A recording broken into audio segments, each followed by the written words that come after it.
Once upon a time, there was a traveler named Jack who found himself lost in a dark and eerie forest. The trees loomed over him like silent sentinels, and their branches creaked and groaned in the cold wind. As he trudged along, Jack began to feel a growing sense of unease. The forest seemed to be alive with strange whispers and rustlings, and he couldn't shake the feeling that he was being watched. The hairs on the back of but it was no use. The forest seemed to stretch on forever, and Jack's path twisted and turned like a labyrinth. As he stumbled through the underbrush, he saw flickers of movement out of the... Just when Jack was about to give up hope, he saw a faint glimmer of light in the distance. With renewed energy, he sprinted towards it, heart racing with hope.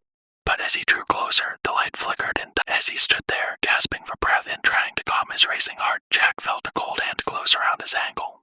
He looked down to see it. The last thing Jack saw was the glint of a pair of glowing eyes watching him disappear into the forest floor. And as the darkness swallowed him up, he knew that he would never leave this forest alive. Hours passed, and the forest remained silent, save for the occasional rustle of leaves or snap of a twig.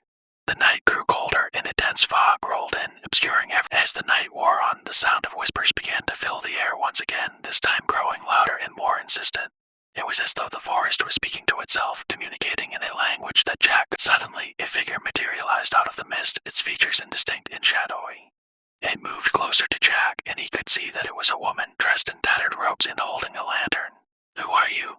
Jack asked, his voice trembling. The woman didn't answer.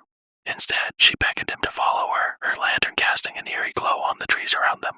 Jack hesitated for a moment, but the presence seemed... As they walked, the woman began to speak, her voice low and musical. She told Jack stories of the forest, of the creatures that lived within it, and the spirits that haunted its shadows. Her words were both beautiful and terrifying, painting a picture of a world that was both enchanting